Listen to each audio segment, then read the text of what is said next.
Good morning, Zio here, and today we're going to be answering the question, is the transmog in the WoW store too much or not enough? Actually, I don't think not enough is really a question, but anyway, we are going to talk about whether or not it's too much or not. And I guess the short answer is no, it really isn't. The more nuanced, answer, or I guess it needs some explanation as to why. So grab yourself some coffee and let's get into it, shall we?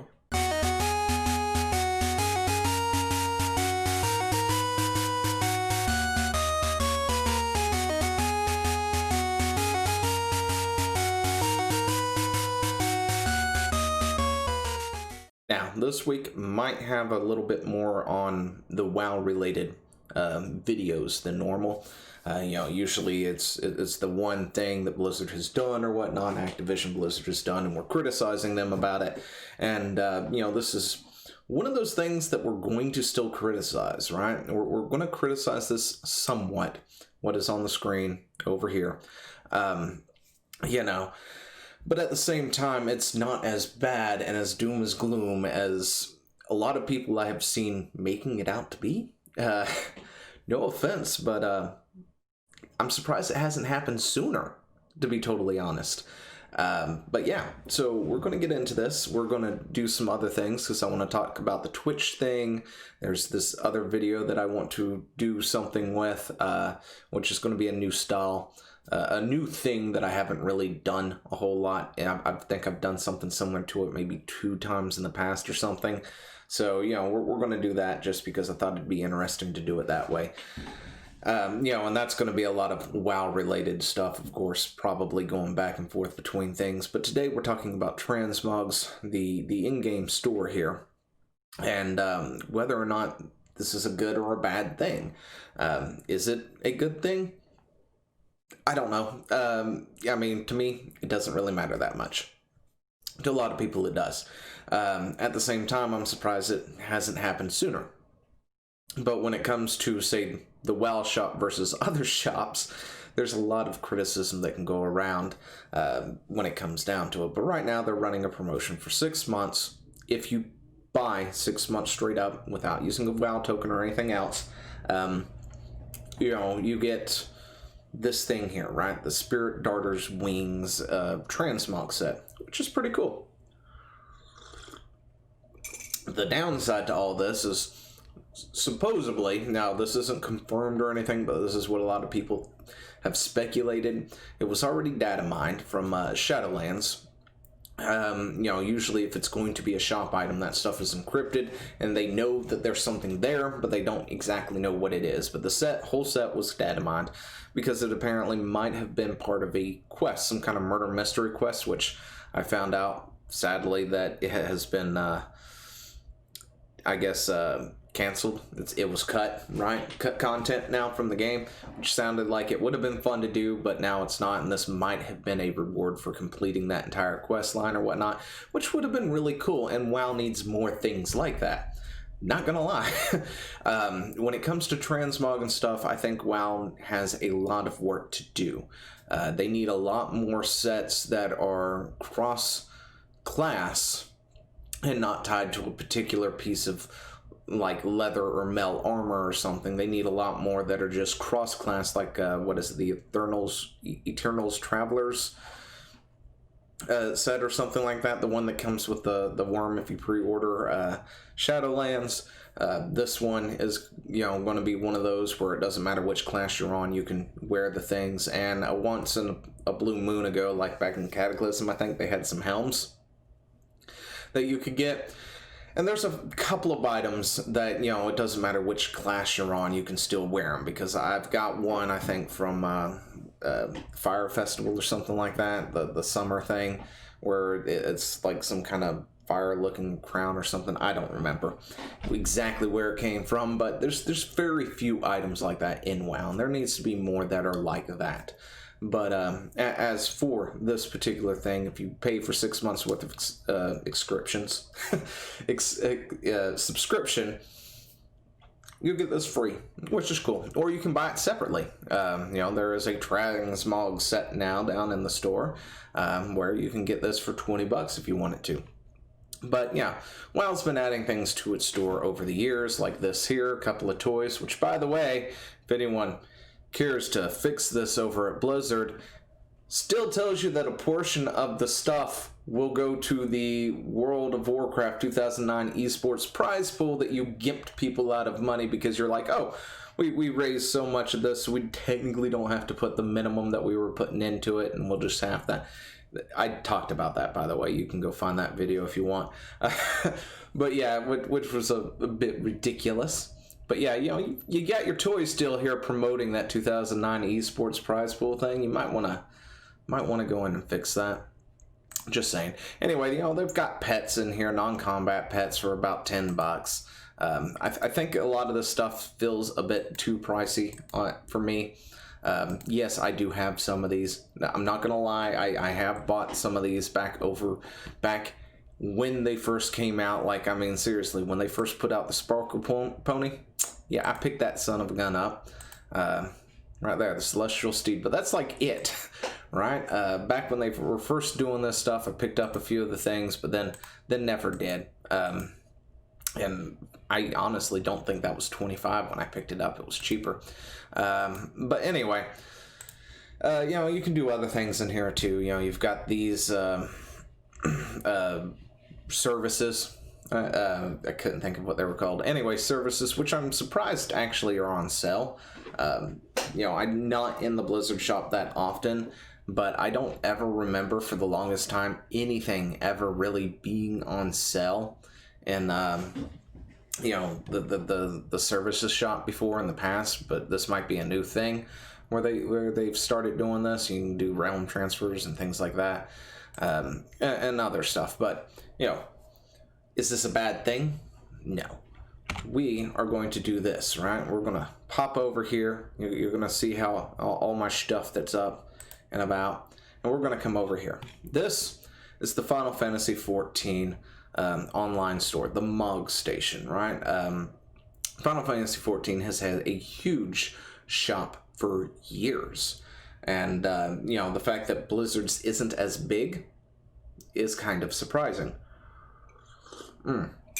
And I hear you saying, Z, wait a second, are you gonna sit there and justify the Final Fantasy XIV online store for mounts and transmogs and stuff? And you know what? I absolutely am. Mainly because there's this huge difference between the two stores. A lot of the stuff in this store was obtainable in-game during an event. One of the great things about Final Fantasy XIV that I do like is the fact that they have different events throughout the year. Yeah, we still have our regular things like, we'll have... that now it totally escapes my mind. Brewfest, there we go. We recently finished Brewfest and we've gotten into Hollow's End, right? And there's some goodies in there or whatnot that you can get, and you can always get those. Every year it will still be the same things for the most part. You can always go back and get them and stuff like that. In Final Fantasy XIV, that's not exactly the case, right? Some of these things only come out the one time. Once it's gone, it's gone. The difference is it winds up, I don't know, over here on the Mog Station, right? Like this particular mount right here. It's 12 bucks. That's actually cheaper than WoW's mounts, by the way, at 25. But they do have a lot of premium mounts too that go up to like 35 bucks too. So it's not like this huge. I'm going to sit there and say, well, these are so much cheaper. Why isn't WoW like that? They do have sort of a premium and non-premium mount kind of things. But, like something like this might have been obtainable through whatever the Halloween thing was last year or something, right? I can't remember if it was this one exactly, but there was one last year because I got it in-game without actually, buying it from the store. It was a mount that was similar to this, that you could get and use. Let's see. Let's go back one. But there's quite a few things in here, but you can generally get these in game, or at one point had a chance to get them in game. Now, some of these things aren't, right? I'm not really sure about the these things here, right? I am honestly not sure if these were ever actually available in game. They might have been at one point in time, but you know, you're looking at transmogs for your weapons at $3 a pop. What is WoW doing with its first one? What was it? $20 for this entire set, no weapons, that sort of thing, right? But yeah, you know, there's a lot of things here. Sometimes they are available in game, sometimes they aren't, but they're not like break the bank either as well. Let's see, let's look at some shits. Or no, wait, we can actually filter online exclusive only, which I think all these are nope, not all of them. Okay, so these were available in game at one point in time. Maybe in-game event, yeah. These were all available on an in-game event, while you know, these were online only exclusives. So yeah, you know, there are sometimes they do put things up here. I mean, for $3 you can get this staff looking thing, which is pretty cool. It's sort of a scythe, and of course, you know, another staff that's kind of a scythe and a lance. But you know, there's all sorts of things, and they've got, you know, the Valentine's Day stuff. Let's see if we can bring this up. All items. Maybe. There we go. Now I've lost my thing. But anyway, that's what I was kind of getting at. You know, you've got $24 for the mount here, 30 for this particular mount here. You know, 29 for the motorcycle. I could have swore these were 35 last time I checked. But yeah, I think that's probably one of the biggest differences. And another difference, of course, is you know, services and things. Usually the services for, or the last time I checked, the services for Final Fantasy XIV was a bit cheaper, right? They were way cheaper. I think to just change your character's realm, swap it from one server to another, is $10, if I remember correctly, or $5 on Final Fantasy XIV. Well, for World of Warcraft, that particular service is baseline at $25, currently on sale for $17.50. But yeah, I understand that people have a lot of problem with this, but at the same time, it's more power. It's power. It's more, I guess, on course for where WoW probably should be. There should be more things like this, and they shouldn't be as expensive as they are. I guess is a good way to say it. Let me see if I can find a set. Okay, so I went back to the Mog station just out of curiosity real quick and wanted to look up sets. I'll go ahead and we've got sets pulled up here. These are complete armor sets for Final Fantasy XIV. And we're looking at like $12 a set. Is there anything lower than that? Can I actually maybe sort by that? Maybe not. But yeah, I mean, they have a ton of sets. I mean, look at this. WoW has the one set. Meanwhile, there's a see more button, wouldn't you know it? Final Fantasy XIV has all of this stuff. There's an $8 set, right? Ward Knight's attire. $7 for, okay, that's the weapon collection. Or you can get the attire. And of course, you know, these are gender-based sets, by the way. That's another thing also, I guess, to keep in mind. Final Fantasy XIV versus WoW is a really different game on how they do characters, right? For Final Fantasy XIV, it's essentially a one character rules it all kind of thing. If you want to be a tank, you be a tank. If you want to be DPS, you go ahead and swap your job to DPS. Where in WoW, we select one class and we have 3 specs, right? That sort of thing. You can't do every class and WoW on one character, but you can in Final Fantasy XIV. So, you know, when you do have a character that is your main, that's probably going to be your main forever, whether it's male or female. So, you know, the fact that on one hand, some of these things, a lot of these things are not unisexed or anything, they're gendered specific, it's not that big of a deal, because if you're playing a female character as your main, well, you're probably going to transmog that female character and that female character alone, unless you decide to use some kind of Fantasia potion or something to actually swap your gender and all this other stuff. Then maybe having the fairy tale princess attire there wouldn't be too useful to you. You'd want something that's more of a male variant or something. But I mean, they do have unisexed stuff. They've got some hairstyles here, and they do have other costumes that are unisex. I just can't find them, or I'm not looking for them at the moment. But yeah, so yeah, this whole thing that this thing is a thing now. This thing is a thing now. Really isn't that big of a deal to me. Do I wish the price was cheaper? Absolutely.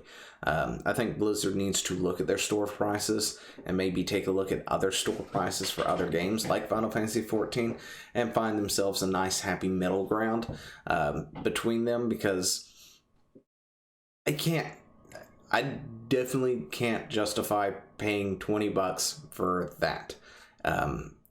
Honestly, it doesn't look that great to me.